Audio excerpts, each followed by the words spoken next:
Jesus. Subalit ang bukal ng buhay ay bumalong para sa mga kaluluwa at sa karagatan ng awa ay bumugso para sa sanlibutan. O bukal ng buhay, walang hanggang awa ng Diyos, yakapin mo ang sangkatauhan at ibuhos mong ganap ang iyong sarili para sa aming lahat. O banal na dugo at tubig na dumaloy mula sa puso ni Jesus bilang bukal ng awa para sa aming lahat. Ako ay nananalig sa iyo, banal na Diyos, banal na puspos ng kapangyarihan, banal na walang hanggan. Maawa po kayo sa amin at sa buong mundo. Banal na Diyos, banal na puspos ng kapangyarihan, banal na walang hanggan. Maawa po kayo sa amin at sa buong mundo. Banal na Diyos, banal na puspos ng kapangyarihan, banal na walang hanggan. Maawa po kayo sa amin at sa buong mundo. Amen. O Jesus, Hari ng awa, kami ay nananalig sa iyo. Ngayong 87 taon ng kauna-unahan, DZRH. Tayo ay iisa. Ikaw, kayo, tayo. Iisa ang radyo. Tayo ay iisa. Iisa ang nag-uugnay. Iisang radyo ang pinakikinggan. Tayo ay magkaisa dahil tayo ay Pilipino. DZRH. 87 tayo. Saan ka man sa mundo, tayo iisa. Tayo Pilipino. Serbisyong tapat sa iyo, DZRH.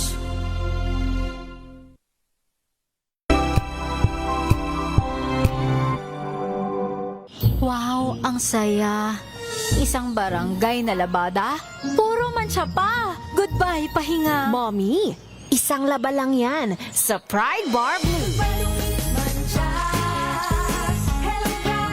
May powerful stain-away enzymes na malupit sa dunit mansya. At di masakit sa kamay. Isang laba lang yan. Hello, pahinga. Hello, Pride Bar Blue. ACS. Maulan man, no worries na amoy kulog ang damit. Charm Fab Con. Bangong kumakabloom. Tanggal amoy kulog sa bango ng charm. Kaya gamit ko, Charm Fab Con with Bloom Fresh Technology. Kills 99.9% of kulog-causing bacteria.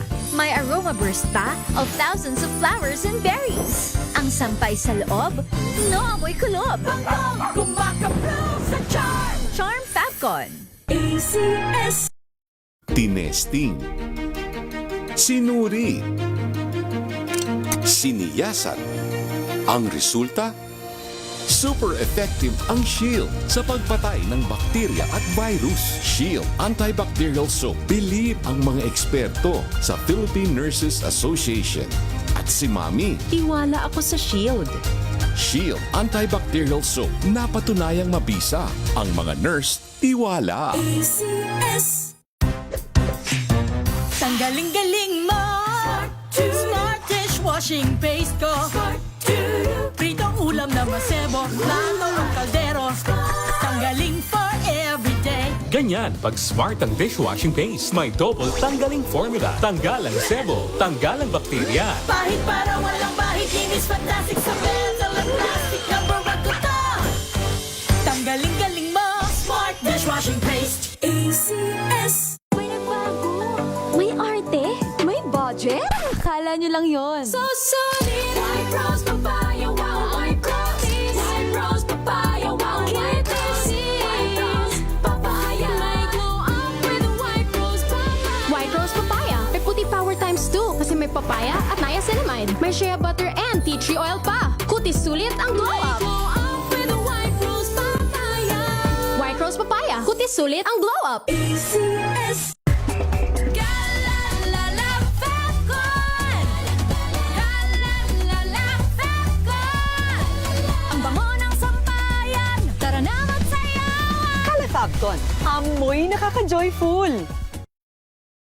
I'm Jovi Kalmov. Currently, I am the Vice President for NAFA, which stands for the National Federation of Filipino-American Association for the state of Arizona. In order for me to perform very well, I really make sure that my physical and spiritual wellness is really in order. And of course, the help of MX3 capsule. This is the secret. MX3, dito ako believe. Mahalagang paalala, ang MX3 capsule ay hindi gamot at hindi dapat gamiting panggamot sa anumang uri ng sakit.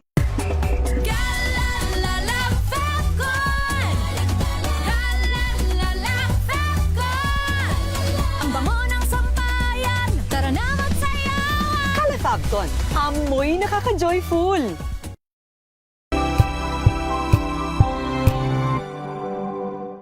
Maagang balitaan, maagang usapan sa mga issue at balita kasama si Kuya Angelo Palmones sa Magandang Umaga Pilipinas mula Lunes hanggang Biyernes.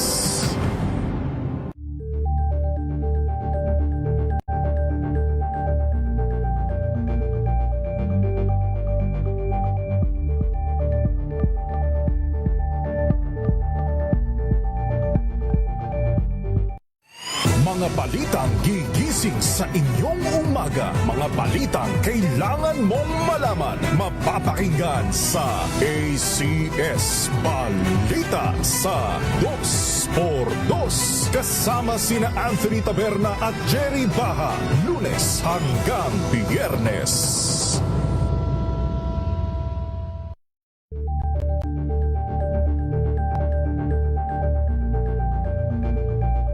Tambalang Anthony Taberna at Jerry Baha ang gigising sa inyong umaga dahil lalatay ang humahagupit na diskusyon at komentaryo Lunes hanggang Biyernes sa 2x2. Angel po si Angelo Palmones nag-iiwan sa inyo ng isang magandang umaga. Maraming salamat. Life goes on! Nine, good morning, Lakay. Good morning, Sister At good morning. Magandang mainit na umaga. Angel po si Angelo Palmones nag-iiwan sa inyo ng isang magandang umaga. Maraming Sa salamat. Pilipinas, una sa Pilipino.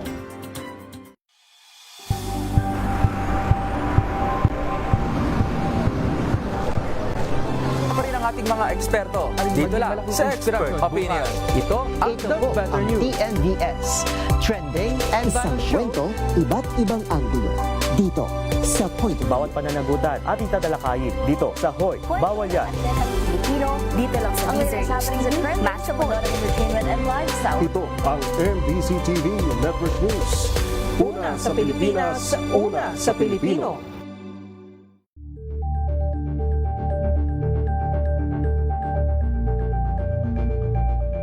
Alamin ang mga maiinit na isyung pambayan, mga balitang kailangan mong malaman, usapin sa pamahalaan, politika, ekonomiya at kabuhayan. Ito And the Golden Dove for Best Public Service Program Host goes to May Binohan, DCRH. Ito na ang 28th KBP Golden Dove Awardee, Best Public Service Program Host, ang Wonder Woman ng Public Service, si May Binauhan. Sa pagtulong, DZRH yan. Sa paglilingkod, DZRH yan. Sa pag-alalay, DZRH yan. Nasa dugo na, nasa pagkatao na ang serbisyo sa bawat Pilipino. Ito ang pangakong hindi na magbabago sa pagtakbo ng panahon. DZRH Public Service Hour. Kasama ang Wonder Woman ng DZRH, si May Binauhan sa DZRH Radio, DZRH TV at DZRH Online. Pagtutulungang walang patid sa DZRH Public Service Hour.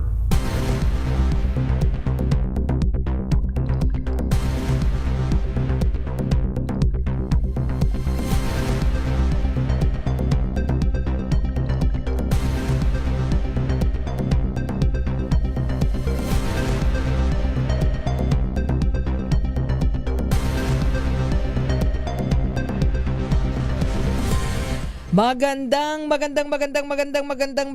hapon. Naku, talaga naman, ganda ng panahon, ano? Yan, mainit na hapon actually. Hindi naman ganun kainitan, ano? Talagang sumikat lang ang araw at maganda ang ating umaga dahil paglabas natin, may araw. Nagpakitang haring araw. Ngayon pong TGIF, no? Happy Friday afternoon. Thank God it's Friday. It's August 21, 2026 mga kaibigan. Holiday po. Sarap matulog, no? Pero syempre, alam ko di kayo matutulog. Kayo po'y naglalaba. Para nang sa ganoon, kayo siguro by this time nakapagpatuyo na kayo ng mga sinampay. Nakapagkula, no? Dahil sa magandang panahon. Ako, samantalahin natin yan. Kasi meron na namang bagyo. Meron ba? Alamin natin. Ayan, unahin na muna natin ang kalagayan po ng ating panahon at nasa linya na natin ang DOST Pag-asa sa pamagitan po ni Sir Daniel Villamil. Sir Dan, magandang hapon. Magandang hapon po, Miss May, at sa ating mga takasubaybay sa DZRH. Bahagyang humina yung epekto ng habagat na kung saan nakaka-apekto na lamang ito dito sa ilang areas ng Northern and Central Luzon. Nakaranas pa rin tayo ng mga kaulapan at mga kalat-kalala pag-ulan sa may pagkulog at pagkidlat sa Ilocos Norte, Ilocos Sur, Apayao, Abra, Batanes at sa Cagayan. Sa nalalabing bahagi ng ating bansa, including Metro Manila, generally fair weather ang ating inaasahan. Magpapatuloy yan over the weekend. Pero may chance pa rin tayo ng mga biglaan at panandaliang pag-ulan na dulot ng localized thunderstorms. Sa kalagayan naman nating karagatan sa kasalukuyan, walang nakataas na gale warning pero iba yung pag-ingat pa rin sa ating mga kababayan na maglalayag sa northern and western seaboards ng Luzon dahil posible pa rin dyan yung katamtaman hanggang sa maalong karagatan. At sa kasalukuyan, patuloy nga natin minamonitor itong bagyo sa labas ng ating Philippine Area of Responsibility. Huling namataan kaninang umaga sa layong 2,680 kilometers silangan ng Luzon. So sa ngayon malayo pa ito sa ating bansa, ngunit posible itong lumapit sa northern boundary ng ating PAR. Wala man itong magiging epekto sa magiging panahon ng Pilipinas, pero hahatakin nito yung ating southwest monsoon o yung hanging habagat. Kaya starting next week, Monday onwards, ay makaranas po muli tayo ng mga pag-ulan sa Metro Manila at malaking bahagi ng Luzon. Miss May? Sir Daniel, yung po bang inaasahan natin na mga pag-ulan-ulan by Monday ay halos magiging katulad din ito mga pag-ulan mga nakaraang araw? Lalo na sa volume? So, yes po, Miss May. So, posible yung cloudy the whole day at may mga light to moderate rains. Pero in terms of intensity, possibly mas mahina po yung mga pag-ulan nating mararanasan. Pero definitely po, ay cloudy conditions po muli ang ating inaasahan starting next week. Oo, unang araw pa naman ng linggo, no, Sir Dan? Yung bang mga araw na yan ay sasakupin niya ulit yung the whole week?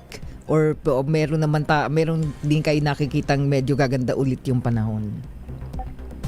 Possible po, whole week na maulap yung ating kalangitan. So cloudy conditions po, posible magtagal ng towards the end of next week dito sa area po ng Luzon at western section ng Visayas. Opo, isa na lang po, Sir Dan, yung pong inaasahan natin na bagyo, yun po ba yung may senaryo na maglandfall? Ay, hindi po. Mananatiling malayo po ito sa ating bansa at hindi po magla-landfall or less likely po mag-landfall sa atin. So, malayo po pero yung epekto naman po nito ay yung paghatak ng habagat. So, maulap pong kalangitan yung cloudy conditions po ating inaasahan. Okay. Maraming salamat, Sir Daniel. Thank you. Thank you po and good afternoon. Magandang hapon. Happy weekend, Sir Daniel Villamil mula po sa DOST Pag-asa. Ayan, medyo maglaban na tayo ng todo-todo. Sa pagay ako, kung nagsimula na po kami ng aking anak kanina maglaba eh. Hindi, kagabi pala. Kagabi hanggang kaninang umaga nagsasampay. Hindi totoo po yun Grabe eh. Kailangan nating samantalahin yung init eh, di ba? Kailangan pa rin natin sa ating mga damit yung init ng sikat ng araw, di ba? So ingat-ingat po tayo Ito pong pa-weekend pa rin or pagpasok po ng Monday. Asahan na naman po natin daw yung mga pag-ulan-ulan dahil po sa habagat dadalhin po nitong bagyo. Ito masamang panahon na naman, ano? So habang maganda yung ating panahon, gawin na natin yung mga dapat nating gawin. Anyway mga kaibigan, tuloy-tuloy na po tayo at ating pong bibigyang daan maya-maya So, dapat tayo naroroon ngayon sa Anda, Pangasinan sapagkat ang ating pong mga partner Rotarian ay meron po silang malaking programa dyan at yan po ay yung tinatawag na mangrove planting, ano.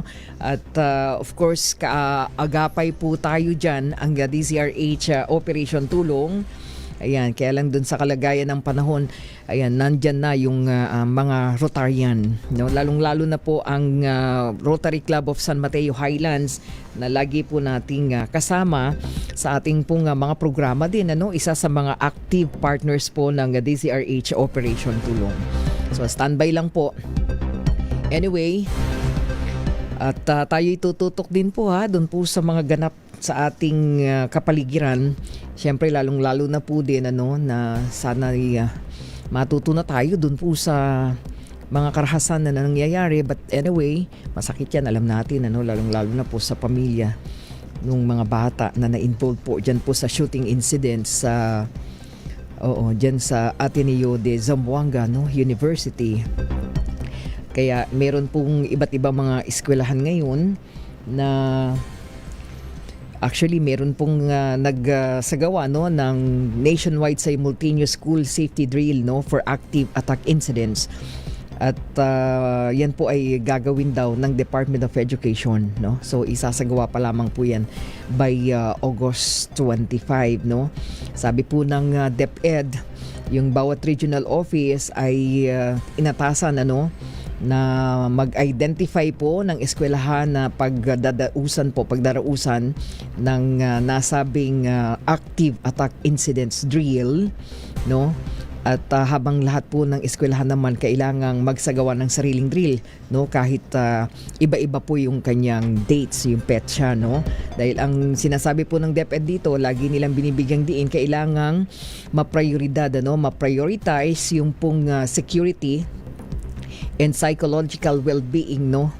Hindi lang po ng mga learner kundi maging ng mga teaching at non-teaching personnel po ng DepEd. So ibig sabihin yan, dapat ay tumutok dun sa pagiging akma sa edad, and then of course yung tinatawag nilang trauma-informed and yung preparedness at post-incident recovery. So pinagagana na rin din po nila ang ng DepEd yung kanila pong School Disaster Risk Reduction and Management Team, at yan po ay sa bawat eskwelahan. Simultaneous drill daw po ang gagawin. Makaraan nga po yung insidenteng yan, nakalulungkot na incident yan po sa Ateneo de Zamboanga. At isa lamang yan dun sa 50 cases ng school incidents na kinasasangkutan ng mga minor de edad na naitala po mula June 16, at yan po ay base sa datos po ng Philippine National Police. So meron na po silang mga ganyan pong gagawin. Tapos meron naman, bigyan daan ko lang yung merong merong isang private school diyan po sa South Cotabato na hinihikayat po yung kanilang mga student and even yung kanilang mga teachers, mga staff na gagamit na lang sila nung tinatawag na transparent o yung clear bags, bilang paunang hakbang para mas maging secure, or yung security po ng mga estudyante ay kanila pong mailagay sa lugar, lalong-lalo na po sa loob ng campus. So meron pong ganyan ngayon sa private school. So ibig sabihin yata niyan, pinapayagan yung mga clear backpacks, tsaka yung mga tote bags, yung mga shoulder bags, handbags, at iba pang mga school needs na hindi lalampas, lalong-lalo na yung mga bags nga po, hindi lalampas sa 43 centimeters yung taas, and then 30 centimeters yung haba, at 15 centimeters yung lapad. So papayagan daw yan yung mga clear backpacks. Pero syempre ang ipagbabawal, meron na silang mga ito'y encouragement, isang hakbang para sa kaligtasan po ng lahat sa eskwelahan. So ipinagbabawal din yung opaque, printed at malalaking bag na walang clear panel. Gayon din yung mga armas, mga pointed weapon, matutulis na bagay. So ibig sabihin yan, para ito ay diyan po sa may anong school ba ito? Ayan, Santo Niño College Foundation Incorporated, Diyan po yan sa may South Cotabato. So, in-encourage nila yung lahat ng kanilang mga teachers, mga students. And then, kaya ibig sabihin po niya na mahagi yata sila ng mga transparent bags ang Federation of Filipino-Chinese Chambers of Commerce and Industry sa mga estudyante naman ng San Jose National High School sa Tacloban City. Kung saan natatandaan po ninyo, 3 estudyante yung nasawi dyan sa pamamaril noong June 22. So makatutulong yung po mga clear bags para mas mapabilis yung pag-i-inspection daw po ng mga gamit ng mga estudyante bago po papasok sa eskwelahan. So ilan lamang po yan sa mga hakbang na ginagawa na ngayon para po sa kaligtasan. Actually kanina nakikipag-coordinate tayo sa Cebu Provincial Police Office or maging dun sa mismong police station ng Pinamungahan diyan po sa sa province of Cebu. Dahil meron pong 14 years old kanina earlier reported na meron pong nakitang 14 years old na estudyante diyan po sa school na yan sa di ko na lang i-identify yung school nakitaan po ng .357 Magnum revolver at nakita po yan doon po sa pag-i-inspection na ginawa po ng guro nila. At yan po ay nasa kaukulang na ngayon, Tama ba? Oo, pinigil yung mag-aaral nang makita nga po dun sa bag yung baril. Nakabalot daw po ng Manila paper, po. Kaya ang Provincial Police Director po ng Cebu, pina-turn over kaagad yung armas for proper documentation and disposition dahil dun sa initial information, yung nakumpiska pong baril ay pag-aari daw po ng lolo nung pong estudyante. Po? So yan po yung earlier report. So 14 years old, anong grade yan? Grade 8 ba yan? So wala namang daw kargang bala yung nakumpiskang Magnum mula dun sa 14 years old. So yung minor po na yan ay inirefer na rin po agad-agad sa Municipal Social Welfare Development Office habang nagpapatuloy po yung investigasyon. So kanina po ay tinry nating makausap, wala yung kanilang mga official dyan po sa Pinamungahan, Cebu, province of Cebu, sa lalawigan ng Cebu. At sinikap natin sana makahingi tayo ng update. But anyway, so dapat matigil na yung mga ganito pong mga insidente, lalong-lalo na po sa ating pong mga mag-aaral, ating mga estudyante.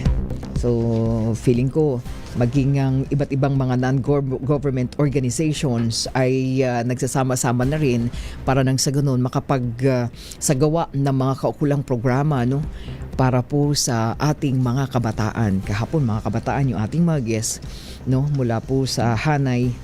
Oo, ito yung talagang mga leaders na sabi nga natin kung kinakailangan magsama-sama para nang sa ganun makabuo ng mga programa at proyekto na magbibigay po ng atensyon para po sa ating mental health, lalong-lalo na po ng ating mga kabataan sa kasalukuyan. So maging tayo sa DZRH Operation Tulong, tayo po in partnership dun po sa mga NGOs, non-government organizations, especially mga Rotarian, pag meron po silang mga programa, at ngayon pinapalawak pa nila, yung mga programa na meron pong pagtugon sa pangangailangan po na mabigyang pansin ngayon yung kalagayan ng ating mental health ng mga kabataan. So yan po. Anyway, mamaya mga kaibigan, meron po tayong mga panauhin, standby lang. Makakasama po natin ang Rotary Club of San Mateo Highlands sapagkat naririyan sila ngayon sa area ng Anda, Pangasinan. So, meron po silang malaking programa doon at I think yung mangrove planting. Oo, buti na lang baka hindi naman naulan dyan. Sige, mamaya makausap po natin sila.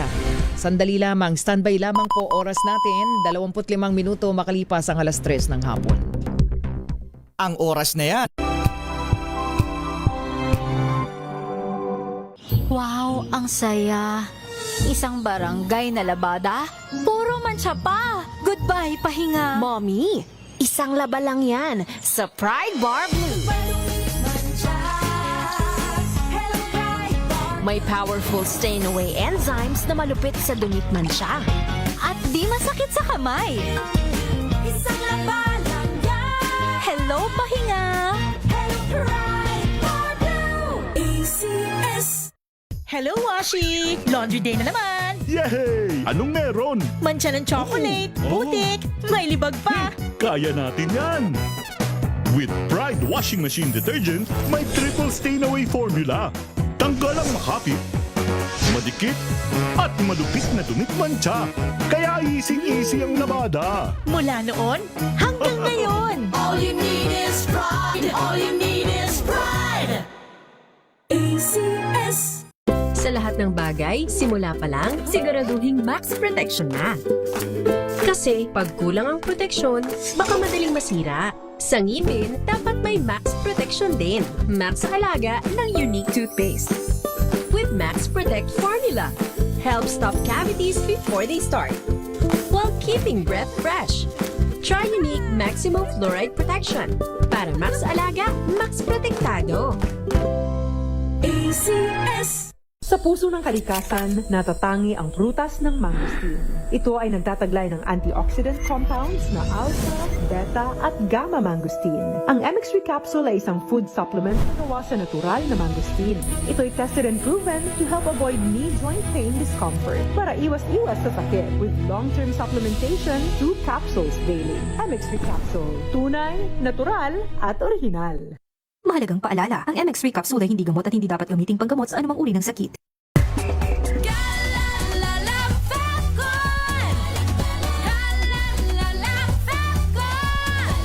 Ang bango ng sampayan, tara na magsayawan! Calafabcon, amoy nakaka-joyful!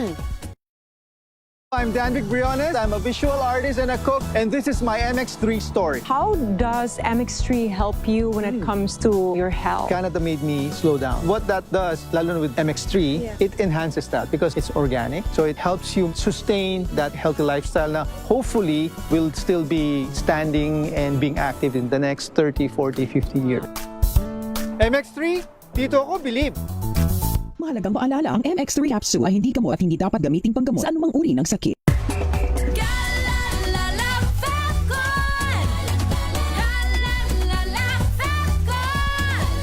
Ang bango ng sampayan, tara na magsayawan! Calafabcon, amoy nakaka-joyful!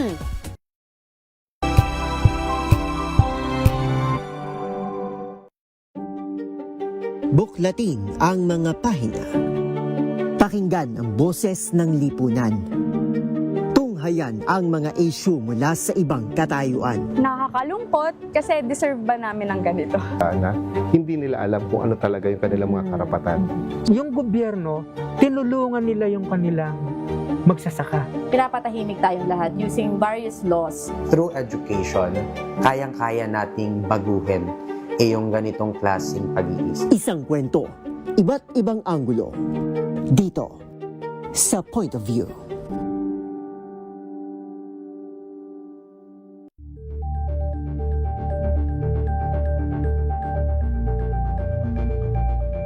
Ito ay bunsod ng naitalang 17 individual na ang kanilang naaresto. Ng Metro Manila Development Authority o MMDA ang No Contact Apprehension Policy o NCAP sa Metro Manila. Sa ang ilang mga dokumento ay peke, hindi rin legal ang employment na ipinangako sa kanila.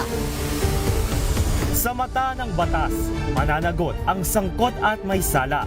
Dahil sa bawat paglabag, may karampatang parusa. Alamin ang mga pananagutan sa likod ng mga bawal. Dito sa Hoy! Bawal Yan! Tuwing Sabado, alas 11:30 ng umaga. Dito lang sa DZRH TV.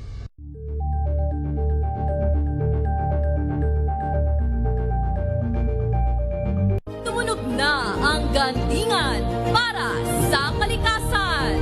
Ang nagkamit ng parangal bilang Best News Anchor ay walang iba kundi si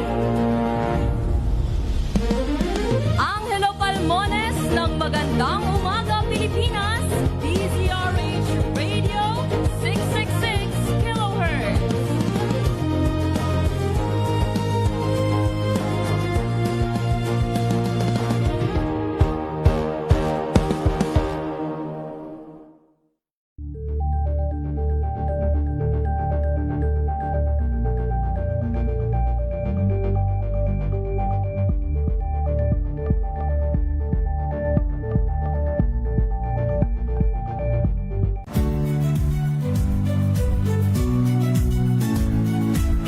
Magandang araw mga kaibigan. Ito po ang inyong balerina ng bayan, si Lisa Makuha Elizalde, na nag-aanyaya sa inyong samahan kami at ang aming mga espesyal na panauhin para sa kalahating oras ng masayang kwentuhan sa aming programang Art to Art, kung saan ang usapang sining at kultura ay para sa lahat. DRH Public Service Hour. Oras po natin, 31 minuto makalipas ang 3:00 ng hapon. Dito na tayo sa ating programa. At tama-tama ito kahit na hindi na umuulan dito. Umuulan pa kaya sa Pangasinan? Alamin natin. At naroroon po ang ating mga partner. Pag-usapan natin, Route for a Coast. No? Ugat para sa... Katubigan ba to? Kayo ba'y lumubog na sa tubig? Ayan, puntahan na natin ang ating mga partner. Unahin muna natin Rotary Club of San Mateo Highlands, ang ating makakasama ngayon mula sa immediate past president. Ang ating partner lagi-lagi, wala iba kundi si Engineer Lerma Membrado. Engineer Lerma, magandang hapon. Good afternoon sa inyo. Good afternoon, Miss May, at sa lahat ng nakikinig ng inyong programa. Masaya po kaming ibalita na nakiayon po ang panahon ngayon dito sa Anda. Maganda ang araw, maganda ang panahon. So, ilan po sa aming mga kasamahan ay nag-proceed na po dun sa aming venue, kung saan nagtatanim na po sila ng mga puno sa mangrove po ng Anda.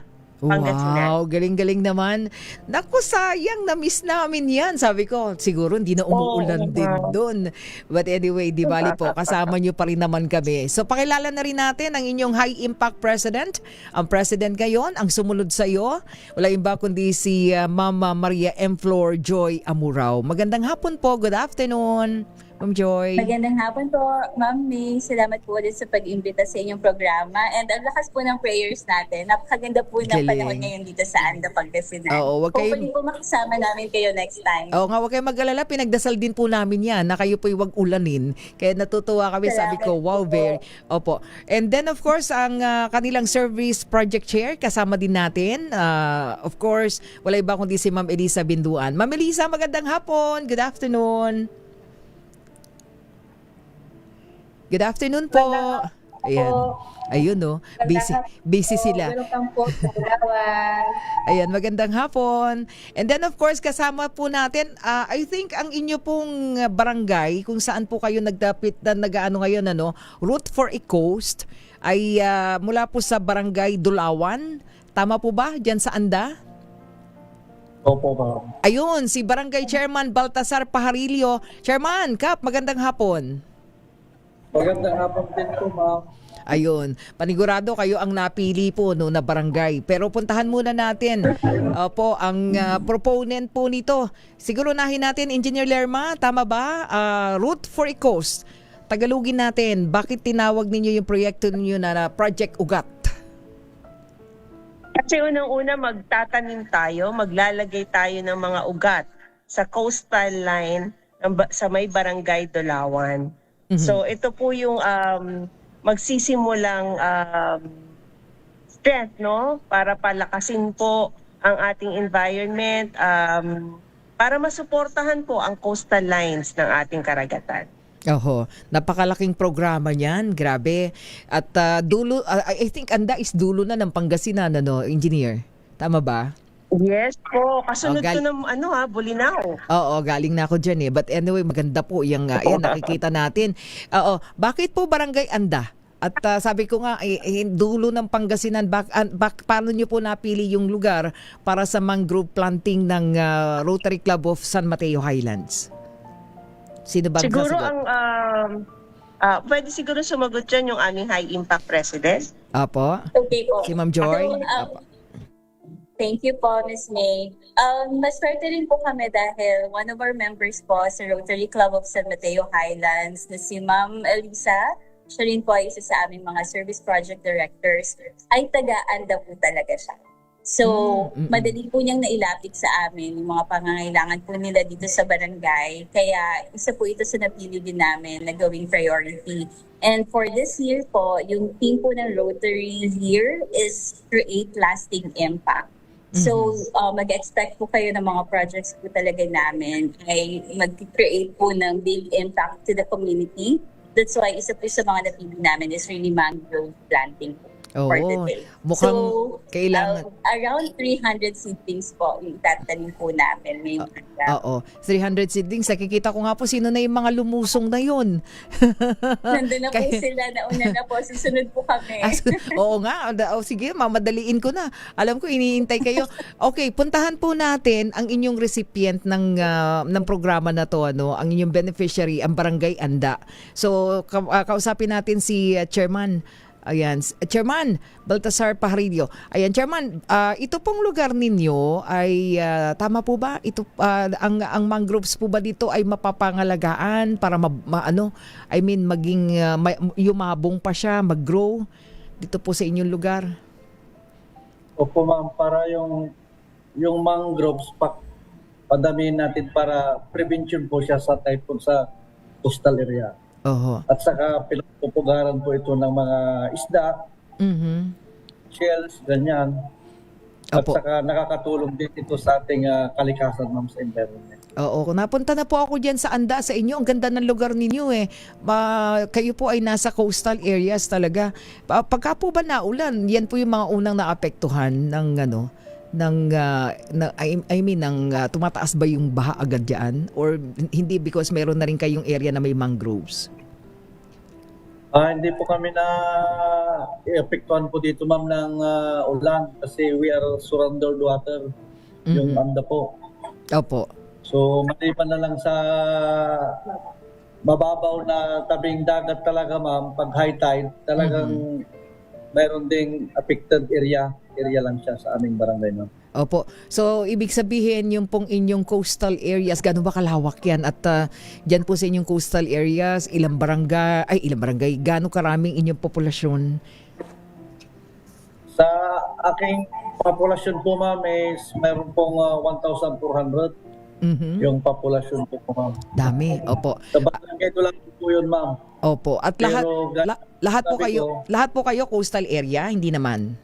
Meron din sa Patay? Hindi naman po, ma'am. Meron highland doon sa, nag-ano sila sa bukid nila, ma'am.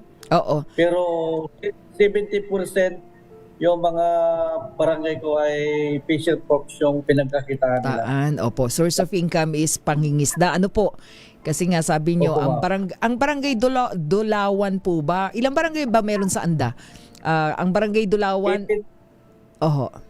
18 po, ma'am. 18 barangay. And then ang mga coastal barangays po, kabilang kayo? Opo, ma'am. Kasi surrounded water po kami. Yung mother island namin is Hundred Island, ma'am. Hiwalay po kami sa kaya may tulay kami na kahiwalay po kami, ma'am, sa mainland. Opo. So, pagpasok po, makikita yung tulay. So, Chairman, ano po ang commitment ninyo dito sa napakagandang programa at proyekto na ito ng Rotary Club of San Mateo Highlands? Ano po ang gagawin yung pag-aalaga dito? Kasi napakaraming, pwedeng, siguro naman lahat mabubuhay. Yung itatanim. So, ang gagawin po namin dito, ma'am, is maglalagay po kami ng lambat para maprotektahan po yung pinunla ng mga Rotary Club of San Mateo Highland para sa susunod na taon maganda yung mga mangroves natin at maprotektahan talaga yung mga seaside natin. Opo. Si Ma'am Elisa, tanungin natin. Ma'am Elisa, kayo po bilang service project share ng San Mateo Highlands, kayo po siguro ang magmo-monitor niyan. Ano po? Kayo po ba'y nakipag-coordinate na sa mga kababayan ninyo, kabarangay ninyo na dapat alagaan yan para nang sa ganun ay yumabong? Opo, ma'am, para hindi po masayang yung pinaghirapan po namin. Kasi malaking challenge, unang-una. Of course, sa Rotary Club of San Mateo Highlands, mahaba-haba yung kanilang biniyahe. So, ito po ay inyo pong simula pa lang dyan sa lugar. Ito ba'y ipagpapatuloy ng high impact, President? Ma'am Joy? Yes po. So tuloy-tuloy po aside from the mangroves planting, meron din po kaming ina-expect na next project which is the community library po. So isa po talaga yung Anda and yung Dulawan na barangay na naka-focus po yung San Mateo Highlands for upcoming projects po. So babalitaan namin kayo, Ma'am May, sa mga progress po ng mga projects na yon. Oo, syempre ang inyong proyekto na tree planting ngayon, mangrove planting, ay isa lamang yan sa inyong mga project yan sa Anda. Nabanggit nyo na rin po yung mga susunod. Sino-sino po muna yung mga kasama ninyo right now? Engineer Lerms. Of course, kasama namin ngayon ang buong council ng Barangay Dulawan, Anda, Pangasinan. Kasama rin namin ang aming mga kapatid sa Philippine Eagles. Tapos may mga kasama. Ang LGU ng Anda ay nakipagtulungan din po sa atin ngayong araw para magkaroon ng para maisakatuparan ng proyektong ito. So, ito lahat kami mga around more than I think mga around 15 kami dito na pumunta na Highlanders pumunta dito sa Anda, Pangasinan para magtanim. And then para syempre yun nga magkaroon kami ng dialogue with the barangay officials para sa community library. And also, can I just mention that Miss Elisa, our member here, is the reason why we were able to extend help kay Ara, our young brave girl from Pangasinan. So Ara is from Dulawan, So siya ho yung main reason, siya ang aming bridge. Kaya ho na tulungan natin si Ara. So, part din ho ng aming programa ngayong hapon ay bisitahin si Ara at kumustahin ang kanyang kalagayan. Oo, kasi siya yung tama po ba? Siya yung nag-undergo ng operation, si Ara? Yes, yes. Doon sa kanyang, yung kanyang rectal part, po? Yes. Wow, galing. So, kasi, natuklasan namin na naging victim sila din ng bagyo last year. So, kailangan ng rehabilitation sa kanilang tinitirahan ngayon. And sadly, si Ara meron ng maayos na bowel movement ngayon. However, wala silang proper hygiene facility at home. Wala silang comfort room. So, that's also one reason kaya namin siya pupuntahan. Wow. Oo, ang laking tulong nyo kay Ara. Siguro makahingi kami ng update after this. Pero anyway, Engineer Lerma, meron kang gustong pasalamatan muna para kay sa lahat ng tumulong kay Ara. Go ahead bago ko puntahan at balikan si Sige po. Once again, on behalf of Rotary Club of San Mateo Highlands, we would like to thank everyone who supported and gave their financial support, prayers, moral support to Ara. Nagkaroon po siya ng successful na operation. She's now living a normal life, a dignified normal life she deserves. She went back to school. Yan po yung mga updates sa kanya. She's very healthy. So, thank you po sa inyong lahat, sa lahat po ng tumulong sa amin upang maikasakatuparan ho natin at magawa po natin yung programa natin or ating hangarin para kay Ara. Maraming salamat po sa inyo mula sa San Mateo Highlands. Barangay Dulawan po ay lubos ding nagpapasalamat sa inyo. Ayan. Sa inyo, Ma'am May, kasama po kayo dun. Oo nga po, dahil lagi naman namin kayong kasama din ng San Mateo Highlands. And we are also very thankful and grateful sa ating partnership. Tapos balikan ko lang po si Ma'am Joy, tama ba? Ayan, puntahan natin sapagkat ito yatang programa ninyo ay hindi lang para ngayong araw, mukhang merong extension ito ng iba pang mga services sa community. Tama po ba? Tama po kayo. So, as much as possible, we would like to cover the 7 areas of focus po dito po sa Barangay Dulawan. So, that includes also medical mission and then maternal and child care, this building, and the rest of the others. So, pauna lang mangrove tree planting focuses on the environment.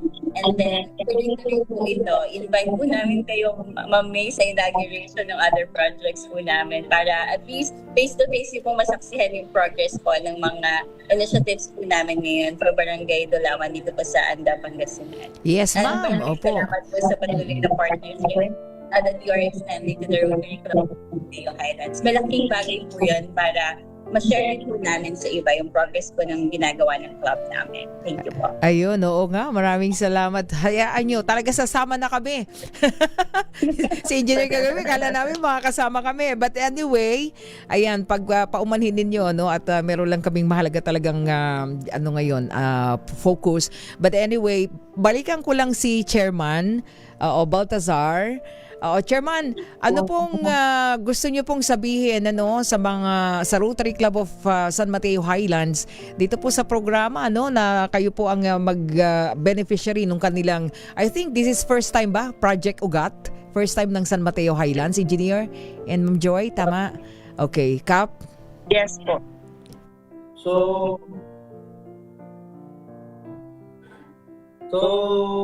tatlong beses na po ito, ma'am. Yung naunang project ng Rotary Club of San Mateo Highlands is replanting. 2023, replanting. 2024, replanting. 2025, replanting. At ngayon, yung MOA signing namin sa library. So, itong library ito, ang makikinabang ko dito, yung mga enrolled na ALS beneficiaries namin dito, meron kaming alternative learning center dito na enrolled na targeted po sila. At saka yung mga high school na hindi gaano magamit ng cellphone, bali itong Rotary Club na library pupunta po sa kanila. So, malaking biyaya po ito sa amin kasi hindi po namin kaya itong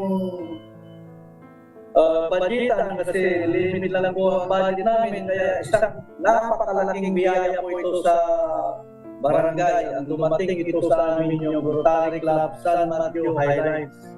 So maraming salamat po sa kanila. Hindi namin maubos ang salitang salamat sapagkat malaki pong tulong ito sa aming barangay. Ayan, maraming salamat Chairman Baltazar Pajarillo. Ano ba nickname ni Chairman? Chairman, ano tawag sa iyo? Anong iyong nickname? Berting. Ayan, si Chairman Berting. Balikan natin ang service project share po ng RC San Mateo Highlands, si Ma'am Elisa. Ma'am Elisa, since kayo po ang nag-identify nung beneficiary, ibig sabihin po ba nito ay madalas nang gagawin ito diyan po sa Dolawan bilang adopted barangay ng para sa mangroves planting? Mami, malayo man ang San Mateo, napapalapit po ng puso po nila dito sa Dolawan. Kaya maraming salamat sa San Mateo at naging membro po ako dito. Hindi ko po akalain na ganitong biyaya ang madadala po namin dito sa Barangay Dolawan. Higit sa lahat kay Ara na natutuwa ng buhay po ng aming estudyante. Kaya thank you sa Dolawan, thank you sa Rotary, thank you din kay Mayor at kay Kapitan Berting. Thank you po. Ayan, okay. Maraming salamat po, Ma'am Elisa. Again, of course, natutuwa kami dahil successful base dun sa nakikita natin sa mga videos natin. Yung area na yon, sino ba? Ma'am Joy or si Engineer Lerma. Sa gitna ba yun o dun sa gilid mismo ng coastal? Kasi para nakita natin sa gitna yung yung mangrove. Sa may gilid po, pero medyo may tubig po. Oo, para lubog po ito. Lubog pa yung area na yun. Malawak yun. Kap, gano'ng kalawak ba yun? Yung area ng tataniman ng mangrove? 40 hectares po, ma'am. 49? 40 hectares po. 40 hectares. Ilan na po, gano'n na po kalaki yung may mangrove? Ilang hectares na? 20,000 na po yung naitatanim namin, ma'am. 20,000? So, ilang hectares pa po yung walang tanim? Bali, meron pa po mga pwede ma'am kasi yung iba namamatay po ma'am masyado malakas kasi yung alon. Ang alon. Naagos na hampas po ng alon. Oho. Kasi hindi po kapit doon sa lupa. Opo. Marami-rami. Pero 70% naman po yung nabubuhay na pagkakatanim. Yung 30% po siya. Talagang namamatay talagang gano'n po. At saka nagpapasalamat kami sa Rotary Club of San Mateo kasi yung napag-usapan namin, meron po kaming gaganapin na naman na medical mission dito sa Barangay Dulawan together with municipal natin, yung RHO na pinangungunahan ng aming mayor na si Tugay Arang. Medical mission po, partnership ng Rotary Club of San Mateo Highland. Ayan yan po okay Kap, ayan nakikita ko na, akala ko nasa ayun, oo nga. So medyo marami-rami yan. So isang malaking yan, hamon yan challenge sa RC San Mateo Highlands. Ay baka meron pang mga gustong sumamang mga mag-co-host clubs Ma'am Joy. Opo. So, we're thinking of inviting the other clubs din po within our district, 3,800, sa mga upcoming mangrove planting po namin sa Dulawan. So, hopefully, mas marami pa po tayong ma-encourage to join us for this high-impact project that we have po with Dulawan. Ayun. Engineer Lerma, napakalaking proteksyon para sa mga taga, tama ba? Bayan ng Anda. Dulawan. Even sa Anda. Engineer? Yeah, this is a very challenging endeavor. Pero syempre, lahat ng challenges, malalagpasan natin yan kapag maraming tumutulong. So, lahat po ay aming iniimbitahan na makiisa po. Samahan po kami sa pagtatanim sa mangrove. So, halos 20,000 square meters pa yung kailangang tamnan sa mangrove na ito. So, medyo malayo-layo pa. Pero, unti-unti may tatapos din po tayo. Unti-unti may nagagawa po tayo. Unti-unti po nakakasave po tayo ng kalikasan. Ayan, okay. So, maraming salamat po at hindi ko nakuha na namin yung oras ninyo. Alam ko magtatanim pa kayo. Congratulations po sa pagsasama-sama na ito para sa ating kalikasan, sa ating environment. Maraming salamat po. Thank you. Ingat po. Thank you. Thank you, Ma'am May. Thank you. Mabuhay ang iyong programa. Maraming salamat. Hahabol kami. Hindi na makakahabol. Ang layo. Mga kaibigan, ang Rotary Club of San Mateo Highlands, maraming salamat. Immediate Past President Engineer Lerma Membrado. Ayan, of course, si Ma'am Flor Joy Amurao, ang kanilang president ngayon, High Impact President.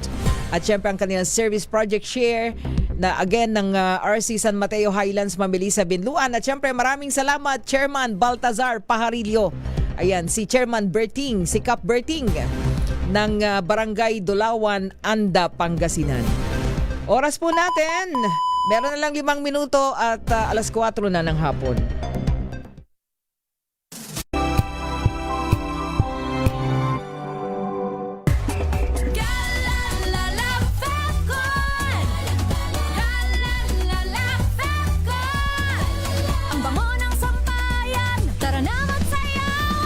Fabcon, amoy nakaka-joyful!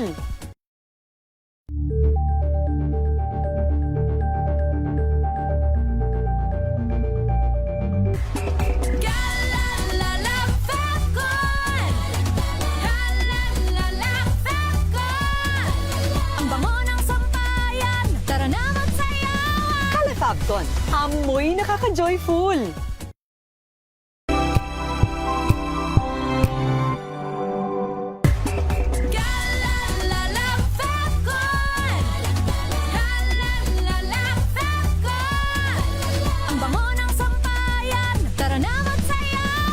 Fabcon, amoy nakaka-joyful! Fabcon!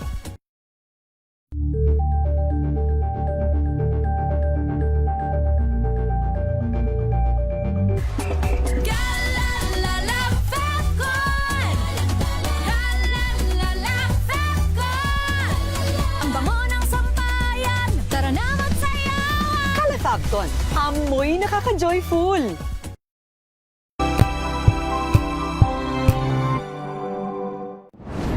Kung good vibes ang hanap mo, dito ka na sa sigurado!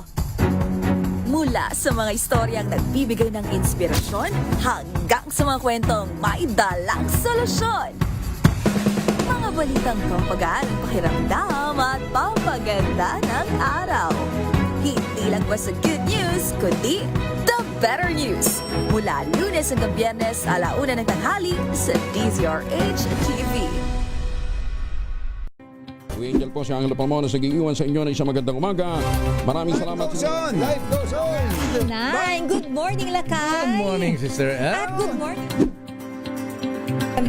Magandang mainit na umaga. Angel po si Angelo Palmona sa giiwan sa inyo na isang magandang umaga. Maraming salamat. Pilipinas, una sa Pilipino.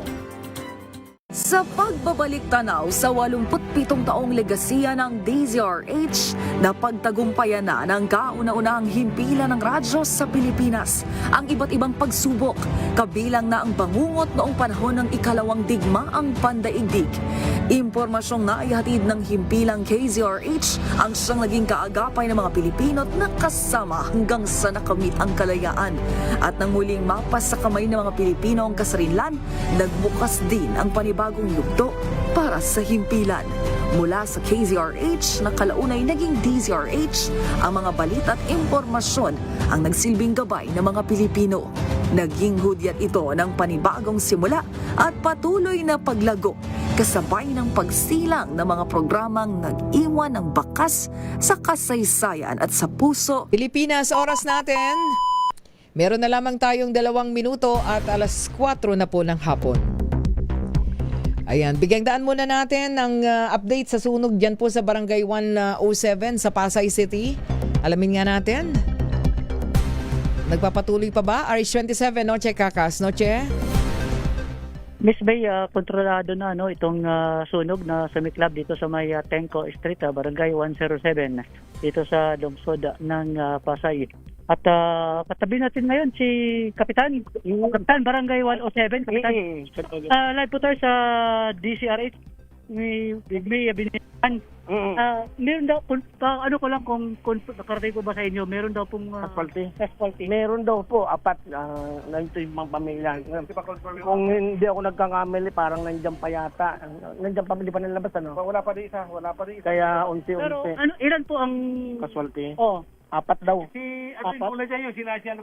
Sila ang yan yung dalawang anak. Nakakalungkot ito. Nanay nila. Sige, medyo dito, Miss Bay, umiiyak na yung Noche, kumpirmado na ba yung 4? 4 talaga? Ayon dito kay confirm na po. Anong pangalan? Ano yan? Isang pamilya? Isang pamilya. So, parang hindi pa yata hindi pa nilalabas, ano? Hindi pa nilalabas. Oho. So, kasalukuyang nililinis yung mga bumbero, yung mga Meron na po kayong identity ng mga nasawi? Meron po. Ang alam ko si Toti, Kasin, Raquel, Raquel, saka yung tatay nila, saka yung apo, hindi ko kilala yung Nako. Oho. Raquel Abaya ba? Ang apo. Raquel Abaya, Luli Takasin, si Boy, Jan Lim, yung walang mga kasama yung bata. Si Baboy. Yun nga kasama na. So sa clear 4 ang casualty. 4. Tapos meron pang nasa ospital. Meron pa nasa ospital. Ilan yung nasa ospital? Ilan ba sinugod sa ospital? 4 din sila. 4. Magkapamilya ito, no? Magkapamilya sa loob ng bahay. Ano to? Nakahiwalay kami ng bahay sa kanila. Nakahiwalay po kayo. Sino naiwan doon? Inanay ko siya nakatira. Sorry ha. Ano po? Yung lola ko, tsaka yung lolo namin. Anong pangalan? Noche? Anong pangalan ng lolo at lola mo? John Lynn, tsaka Lolita Kaisin. Mga ilang taon na po ito? Senior na. Senior na. Bakit hindi sila nakalabas, Noche? Bakit hindi sila Sumabog sa kusina. Nasa kusina, malapit dun yung kwarto nila. Paano nyo nasabi na hindi nakalabas? Andun yung tiyahin ko, nakalabas yung tiyahin ko, nadala ko sa ospital. Ibig sabihin, nung nakalabas yung tiyahin mo, naiwan pa yung apat. Naiwan yung apat. Mabilis ba yung apoy? Mabilis po. Mabilis yung pagkalat? Ano yung sumabog daw? Sumabog yung, ano yung sumabog yung kalan? Daw po, gasul. Gasul. Gasol nila sa Tapos may kanila? mga sugatan pa. Ilan yung nasa ospital? Apat. Apat ba mismo? Mga bata? Mga bata? Mga bata ito. Nakaligtas yung yung tiyahin ko, pati yung asawa niya, pati yung dalawang anak niya, dalaga. Yung apat na nasa ospital? Sa Tiyahin. sila. Sa bugan. Oo. Tapos yung naiwan, kaninong yung lolo't lola, tapos sino pa yung dalawa? Sino, lolo't lola, sino pa yung dalawa na naiwan na trap? 3 years old na baby sa kay nanay namin. Nanay mo nakakalong. Kaninong baby? Kaninong baby naman? Hindi po ng tiyahin ko na. Baby ng tiyahin niya nasa ospital ngayon. Nasa ospital. Oh, Okay, so nakakalungkot dahil apat Miss Day. So isang pamilya. Sa ibang napunta, wala talaga na puntahan. Wala po kami idea. Oo. Noche. So ibig sabihin yung sumabog doon sa bahay mismo nila? Sumabog, nakakalungkot. Sa bahay mismo nila? Yung kalan, tinamaan yung sugatan na nasa ospital ngayon. Kayo po si Kapitan Salvador Vargas. So ibig sabihin Nagluluto ba ito? Noche, nagluluto. Po yung basta sumabog daw yung super kalan yata. Super kalan? O siguro tutulog sa taas yung... may second floor itong bahay. Meron. Okay, light materials. Materials. Siguro natutulog sa taas tapos may nagluto sa baba. Sumabog siguro. Hindi na nakababa yung nasa itaas. Hindi na nakababa. So yung mga senior nasa itaas, Noche? Yung mga senior, saan nakatira? Sa baba? Sa taas siguro. Kasi yung kwarto nila sa taas eh. Okay. Wala namang nadamay na ibang bahay, Noche? Marami, Miss May. Second alarm itong sunog. Second alarm. Gano'ng karami? Initially, gano'ng karaming pamilya? Initial Cap, mga ilan yung mga apektuhan mo mga residente? Hindi pa kami nakakapag-imbestiga. Pero kung mga more or less yan, kung tatansyahin ko lang, mga 30 families yan. 30 families. Ano ko lang ko lang Okay. Sige, balikan natin. Oo. Okay, Balikan natin. so ayan, luha yung nakikita Oo nga, nakakalungkot. Alamin mo muna, tignan natin. Oo. Tignan mo yung... Mamaya, magbibigay pa tayo ng update kaugnay itong sunog na sumiklab dito sa may Barangay 107, particular sa may Tenco Street, sa lungsod ng Pasay. Balik sa'yo, Miss May. Flash Report. Flash Report! Basta't may nangyari, unang maririnig sa kauna-unahan. DZRH Flash Report! Maraming salamat, RH27 Noche. Kakasantabayanan po natin yung follow-up report. Nakakalunos po yan ha. 4 yung sinasabi pong patay na identify ng isang kamag-anak, lolo't lola, tapos isang bata na anak daw ng tita niya. And then isa pa, tapos mayroong pong 4 yun po yung sinugod sa ospital. Antabayanan po natin ang follow-up report ni Noche Kakas. Magpapaalam na po tayo sa pangalan ng buong pwersa ng DCRH News Center at ng DCRH Operation Tulong. Kaya maraming salamat of course Aiza Gabriel and Bea Solano at maraming salamat Jeric RHTV. Uy, happy birthday ulit ha kay Senator Lito Lapid, ang ating pong donor. Naku, yan na natin nabati kanina pa. From your lingkod Lapid team. Ako naman may binauhan para pa rin sa DZRH, una sa Pilipinas, una sa Pilipino. Susunod na po, DZRH Break Time. Of course, Sir Jimmy Ocampo. Ayan, ngayon mo lang pinakita. Sir Jimmy, magandang hapon. Nakalimutan ka ni Bea. Good afternoon. Ayan na, sina Mayor Lacaideo Macalwan, Misaya Petro Corpus. Susunod na. Have a nice and safe weekend, everyone. This time check is... Hello, Washi! Laundry day na naman! Yay! Anong meron? Mancha ng chocolate, putik, may libag pa! Kaya natin yan! With Pride Washing Machine Detergent, may triple stain away formula. Tanggal ang makapit,